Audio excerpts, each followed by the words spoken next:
Hello, నమస్తే అండి. నేను మీ లక్ష్మీ చౌదరిని. వెల్కమ్ టు మిస్టీ మధురిమలు తెలుగు ఆడియో స్టోరీస్. మది కోరిన ప్రణయం పార్ట్ 211తో మీ ముందుకు వచ్చేసాను. కథలోకి వెళ్ళే ముందు వీడియో నచ్చితే లైక్ చేయడం, హైప్ చేయడం మర్చిపోకండి యార్.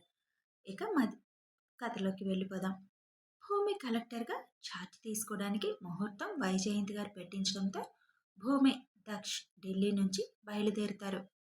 ఫ్లైట్లో అందరూ తనని గుర్తుపట్టి అభినందిస్తుంటే చిరునవ్వుతో అందరికీ థ్యాంక్ యూ చెబుతుంది. కనీసం ఫ్లైట్లో కూడా తన పతిదేవుతో ఫ్రీగా ఉండడానికి కుదరకపోయేసరికి ఇక నుంచి తన లైఫ్ ఎలా ఉండబోతుందో ఊహించుకోగానే దీనంగా దక్ష్ వైపు చూస్తుంది. కొన్ని కావాలంటే కొన్ని సాక్రిఫైస్ చేయాలి నల్లత్రాచు. అయినా మన ప్రైవసీకి ఏమాత్రం డిస్టర్బ్ కాకుండా నేను చూసుకుంటాలే, డోంట్ వరీ అంటాడు. తన సతి ఆలోచన ఏంటో అర్థం కాగానే ఫ్లైట్లో కూర్చుంది, కానీ ఎక్సైట్మెంట్తో గుండె పరుగులు పెడుతుంది భూమికి. ఊరు నుంచి భారతీ గారు వాళ్ళు కూడా రావడంతో అందరూ ఎయిర్పోర్ట్కి బయలుదేరుతారు.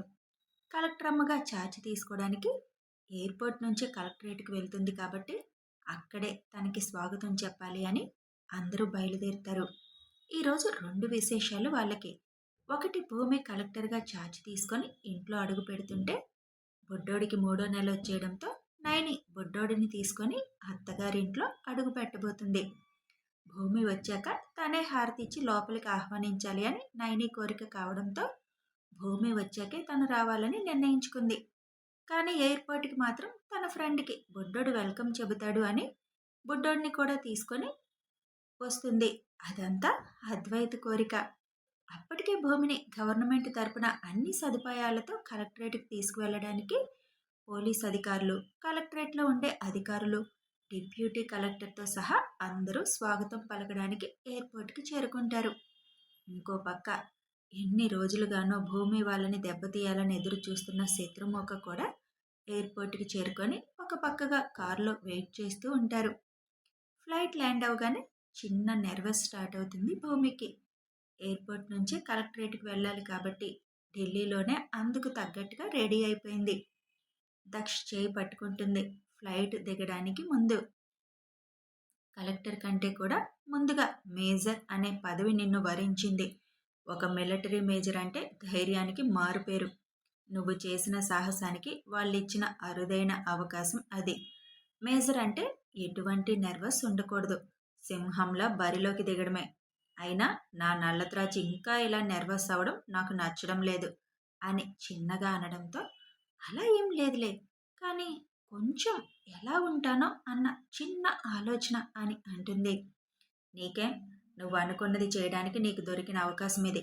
హ్యాపీగా ఎంజాయ్ చేస్తూ వర్క్ చేసుకోవడమే, అప్పుడే నువ్వు అన్నీ చేయగలవు అని అనడంతో అందరూ దిగాక దక్ష చేయి పట్టుకొని ఫ్లైట్ దిగుతుంది. అదే ఎయిర్పోర్ట్లో వైజయంతి గారితో భయంగా దిగుతుంది. ఒకప్పుడు తన లైఫ్ ఏంటో తనకే తెలియక ఎటు వెళ్తున్నానో అర్థం కాక కేవలం వైజయంతి గారి మాట నమ్మి అక్కడ ఉంటే ప్రమాదమని వైజాగ్ గడ్డ మీద అడుగుపెట్టింది. ఇప్పుడు అదే ఎయిర్పోర్ట్లో కలెక్టర్ హోదాలో అడుగుపెట్టింది భూమి. ముందుగానే ఎయిర్పోర్ట్ అధికారులతో మాట్లాడడంతో ఫ్లైట్ దిగిన టైంకి అక్కడ రెడీగా తనకు ఆహ్వానం పలకడానికి ఎయిర్పోర్ట్లోకి అనుమతి తీసుకొని అధికారులందరూ రావడంతో ఫ్లైట్ దిగిన మరుక్షణమే తన కోసం ఏర్పాటు చేసిన సెక్యూరిటీ, పోలీస్ సిబ్బంది తన దగ్గరికి చేరుకుంటారు. వాళ్ళు దగ్గరికి వస్తున్నప్పుడే దక్ష చేతిని వదిలేసి కలెక్టర్ హోదాలో నిలబడుతుంది. లెనిన్ కాటన్ వైన్ కలర్ శారీకి చిన్న ఫ్లోరల్ డిజైన్ అంచు, ఫుల్ స్లీవ్స్తో బ్లౌజు, తలని చక్కగా కొప్పులా పెట్టి ఒక చేతికి వాచ్, ఇంకో చేతికి సింపుల్గా తను ఎప్పుడూ వేసుకునేలా మట్టి గాజులు 3, అటు ఇటు 2 బంగారపు గాజులతో, మెడలో తాడు, నల్లపూసలతో హోందాకా కనిపిస్తున్న భూమిని చూసి వెల్కమ్ మేడం అని బొకేస్ అందిస్తారు commissioner, deputy collector, SP. Madam, నేను మీ పిఏని అంటూ ఒక అతను బొకే అందిస్తాడు. అక్కడ వాళ్ళందరూ తనకంటే పెద్దవాళ్ళైనా తనకున్న హోదాకి వాళ్ళు గౌరవం ఇస్తుంటే దానిని హోందాగా స్వీకరించి తిరిగి గౌరవ వందనం వాళ్ళకి చేస్తుంది. అప్పటికే దక్ష్ పక్కకి తప్పుకొని ముందుకు వెళ్ళిపోతాడు. తన పతిదేవ్ వైపు ఒకసారి చూసి వాళ్ళతో పాటు ముందుకి అడుగులు వేస్తుంది భూమి. ఎయిర్పోర్ట్లో ఉన్న పబ్లిక్ కూడా కంగ్రాచులేషన్స్ మేడం, వెల్కమ్ మేడం, మీరు చాలామందికి ఆదర్శమయ్యారు మేడం అని ఒకవైపు తనని విష్ చేస్తుంటే ఇంకొక వైపు మీడియా వాళ్ళు ఫోటోలు తీస్తూ హడావుడి చేసేస్తున్నారు. తనకి సెక్యూరిటీగా ఉన్న పోలీస్ సిబ్బంది అటు ఇటు పెద్దల మధ్య హుందాగా నడిచి వస్తున్న భూమిని చూసి ఫ్యామిలీ మెంబర్స్ అందరూ ఆనందంగా చూస్తూ ఉంటారు. కేవలం వాళ్ళ వైపు చూసి చిన్న స్మైల్ ఇస్తూ ఇకిప్పుడు తను వాళ్ళ దగ్గరికి వెళ్ళే అవకాశం కూడా లేకపోవడంతో ముందుకి సాగుతుంది. బుడ్డోడిని ఎత్తుకోవాలని మాత్రం చాలా మనసు పీకుతుంటే సతి మనసు అర్థమైనట్టుగా బుడ్డోడిని తీసుకొని భూమి దగ్గరికి వస్తాడు దక్ష్. జస్ట్ ఏ మినిట్ అని వాళ్ళకి చెప్పి వాడిని ఎత్తుకొని గుండెలకి హత్తుకొని థ్యాంక్ యూ మై ఫ్రెండ్ అని మనస్ఫూర్తిగా చెప్పి వాడి నుదుటి మీద ముద్దు పెట్టి మరుక్షణమే దక్ష్ చేతికి అందిస్తుంది. తన కోసం కాన్వాయ్ రెడీగా ఉండడంతో దక్ష్ వైపు ఒకసారి చూసి వాళ్ళతో పాటు వెళ్ళి తన కోసం గవర్నమెంట్ ఏర్పాటు చేసిన కారులో కూర్చుంటుంది. ఫ్యామిలీ మెంబర్స్ అందరూ ఆనందంగా చేయి ఊపుతుంటే వాళ్ళకి చెయ్యి ఊపుతుంది. ముందు వెనక పోలీస్ ప్రొటెక్షన్ కారులు ఉంటే మధ్యలో భూమి కారు వెళుతుంటే ఆ సీన్ చూస్తుంటే ఫ్యామిలీ మెంబర్స్ అందరికీ గర్వంగా అనిపిస్తుంది. ముఖ్యంగా భారతీ శేఖర్ గారికి అయితే మాటలు కరువైపోతాయి. కళ్ళల్లో నుంచి నీళ్లు కారుతూనే ఉంటాయి. తమ కూతురి భాగ్యం చూసి హర్ష గారికి ఆనందంతో ఛాతి పొంగిపోతుంది. భూమి తన సొంత కూతురు కాదు అన్న విషయం ఆయన ఎప్పుడో మర్చిపోయారు. బుడ్డోడిని అద్వైత్కి ఇచ్చేసి మీరందరూ ఇంటికి పదండి, నేను కలెక్టరేట్కి వెళ్ళి తన సంతకాలు చేసేగానే తీసుకొని వచ్చేస్తాను, ఈరోజు ఉండాల్సిన అవసరం లేదు కదా అని చెబుతాడు దక్ష్. ఇదిగో అన్నయ్య నీ కార్ కీస్ అని అద్వైత్ ఇవ్వగానే అక్కడి నుంచి భూమి వాళ్ళు వెళ్తున్న కారులు వెనకే వెళ్తాడు. ఫ్యామిలీ మెంబర్స్ అందరూ కూడా వెళ్ళిపోయేదాకా అక్కడే ఒక కారులో కూర్చొని అదంతా చూస్తున్న నలుగురు భూమి చిరుమందహాసం గుర్తుకొస్తుంటే కోపంతో ఉడుక్కుపోతూ ఉంటారు. తనని అసలు మనం టచ్ చేయగలమంటారా? వాడు నిజంగానే రాక్షసుల్లా ఉన్నాడు. బిజినెస్ మ్యాన్ అనుకోవడానికి ఏమాత్రం లేదు. వాడి బాడీ లాంగ్వేజ్ ఎలా ఉందో గమనించారా? భార్య కోసం ఎంతకైనా తెగిస్తాడని మనకు ఆల్రెడీ ఆశ్రమంలో జరిగిన సంఘటనే కదా ఉదాహరణ. ఇప్పుడు మనం అనుకున్నది అసలు చేయగలమా? ఒక పక్క భర్త రక్షణతో పాటు ఇప్పుడు తన గవర్నమెంట్ సంరక్షణలో కూడా ఉంటుంది. అడుగడుగున ఆమెకు సెక్యూరిటీ ఉంటుంది. ఒక కలెక్టర్గానే కాదు, ఒక మేజర్గా కూడా అమ్మాయికి సెంట్రల్ సెక్యూరిటీ కూడా ఉంటుంది. ఆలోచించండి, ఇలాగైనా ఉన్నాం కదా మనం అని అంటాడు ఆలోచిస్తూ ఒక అతను. మనం ఇప్పుడు ఎలా ఉన్నాం? ఆస్తులన్నీ పోయి అడుక్కు తినేలా ఉన్నాం. దీనికి కారణం మాత్రం వాళ్ళే. సైలెంట్గా వాడిని చంపేసి పెళ్ళాన్ని తీసుకుపోకుండా మన బిజినెస్లన్నీ దెబ్బతీయాల్సిన అవసరం వాడికేంటి? ఆశ్రమం గురించి బయటికి చెప్పాల్సిన అవసరం ఏంటి? ఎక్కడో బలిస్తున్నాడు అనుకున్నప్పుడు అక్కడే వాడిని చంపేసి సైలెంట్గా వెళ్ళిపోవాలి కదా. మనల్ని అడుగడుగున భయపడేలా చేస్తున్నాడు. ఇప్పటికీ కూడా మనం ఫ్రీగా బయట తిరగగలుగుతున్నామా? పోలీసుల్ని తప్పించుకొని మనం అండర్ గ్రౌండ్లోనే ఉండాల్సి వస్తుంది. ఆస్తులు పోయాయి, ఫ్యామిలీలో పరువు పోయింది. ఆఖరికి భార్య బిడ్డలు కూడా మనల్ని మనుషుల్లాగా చూడటం లేదు, వదిలేసిపోయారు. ఇదంతా కారణం వాళ్ళిద్దరు వాళ్ళే కదా. ఎట్టి పరిస్థితుల్లో వాళ్ళని వదిలే ప్రసక్తే లేదు. ఏ భార్య కోసమైతే వాడు అంత క్రూరంగా ప్రవర్తించాడో అదే భార్యని దూరం చేయాలి వాడికి.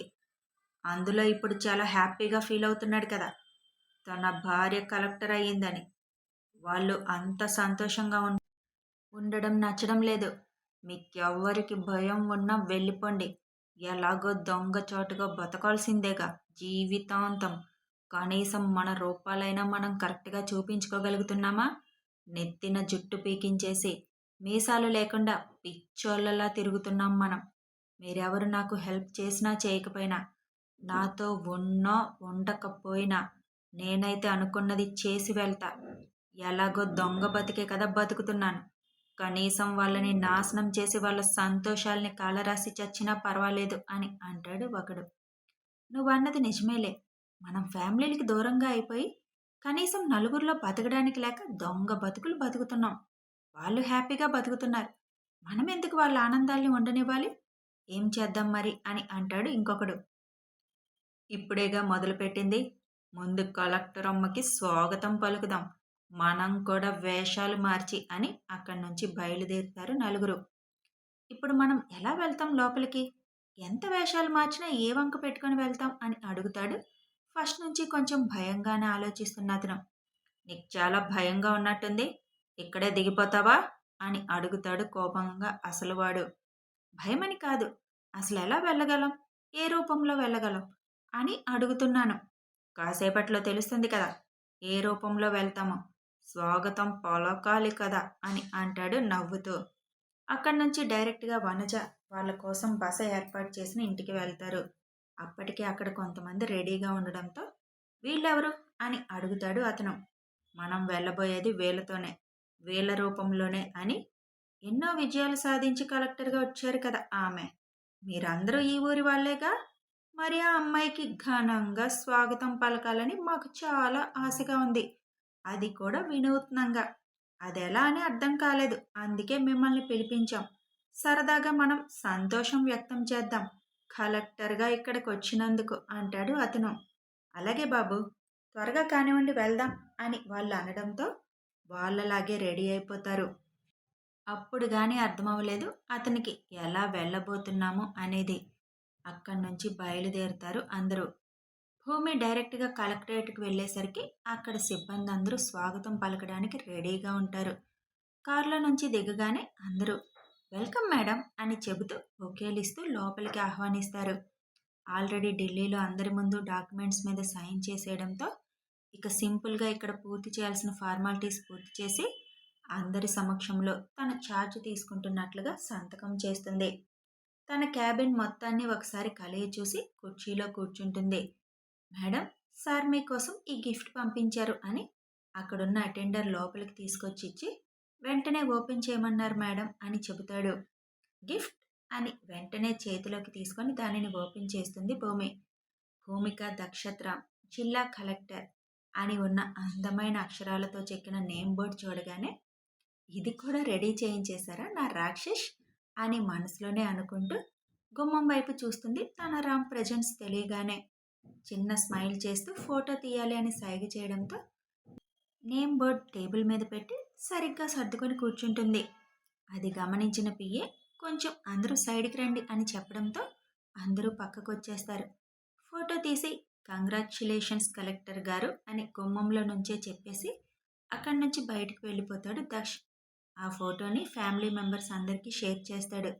ఓకే మేడం, ఇంక మేము బయలుదేరుతాం. ఇక నుంచి మనం కోఆర్డినేట్గా కలిసి పనిచేయాలి అని కమిషనర్ గారు అనగానే తప్పకుండా అని అంటుంది భూమి షేక్ హ్యాండ్ ఇస్తూ.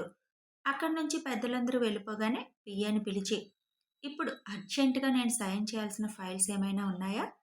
ఏవి మూవ్ అవ్వాల్సినవి ఉన్నాయి అని అడుగుతుంది వెంటనే.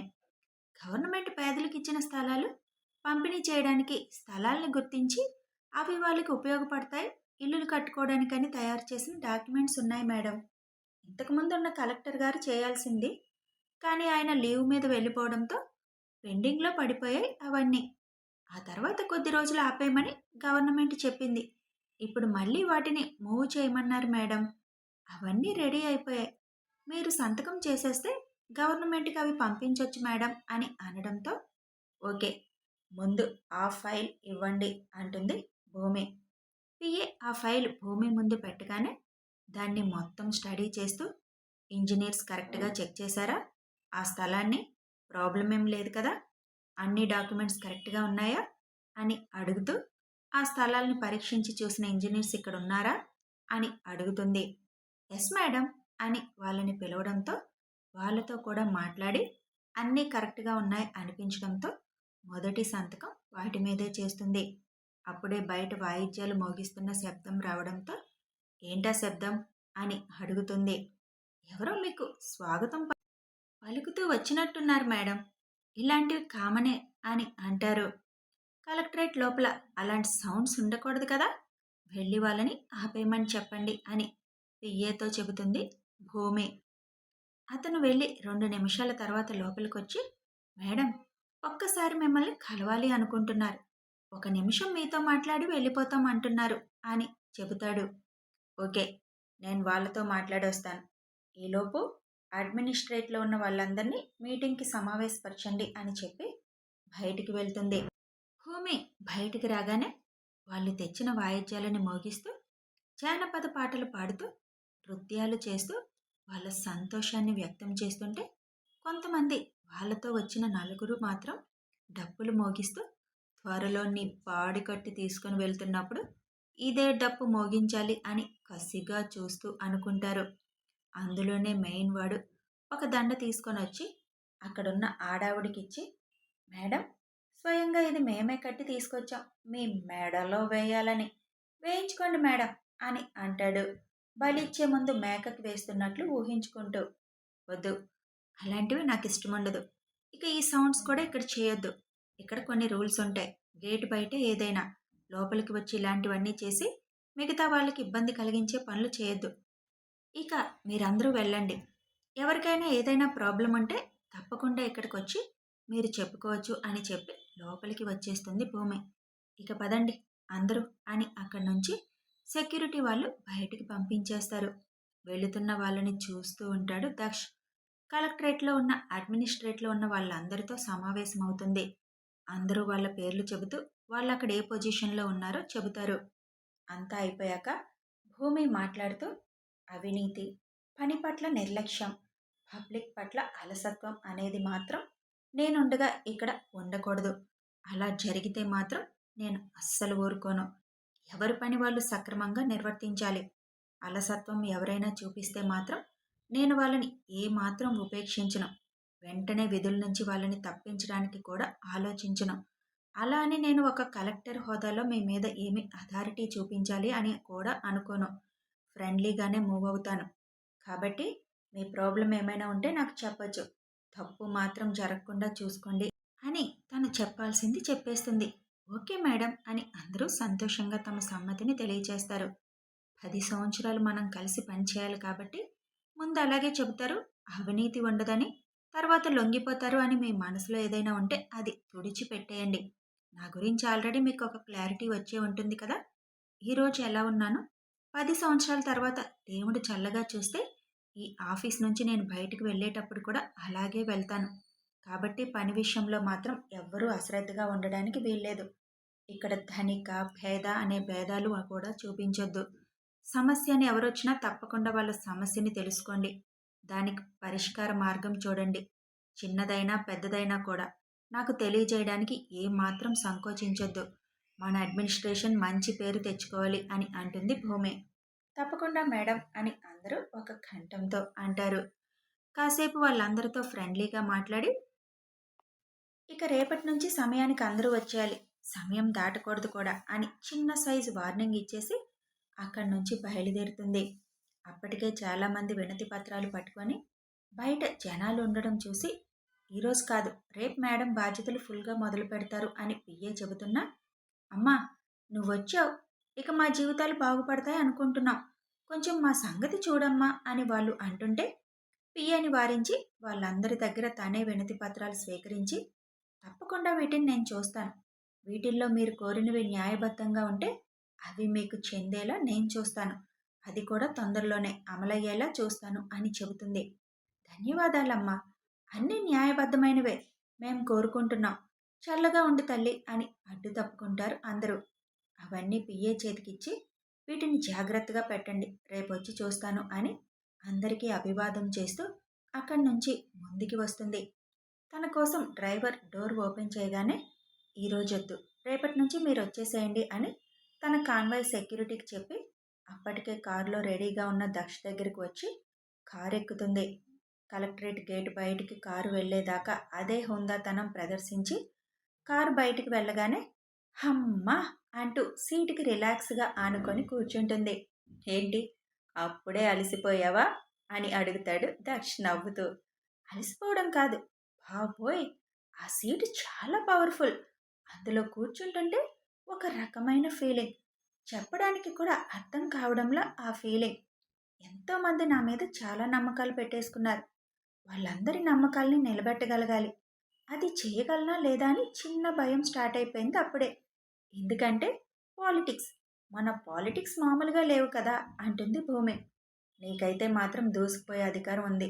నిన్నెవరు అడ్డగించడానికి ప్రయత్నించరు. కానీ దెబ్బ కొట్టాలని మాత్రం అడుగడుగునా ప్రయత్నం చేస్తారు. కాబట్టి చాలా జాగ్రత్తగా నువ్వు అన్నీ చూసుకోవాలి. ఎవరిని గుడ్డిగా నమ్మకూడదు. నమ్మవనుకో, అయినా ఇంకిప్పుడు నువ్వు కలెక్టర్ అమ్మవి కాదమ్మా, నా సతి నల్లత్రాచివి అంటాడు భూమి చేతిలో చేయి వేసి. కథ కొనసాగుతుంది.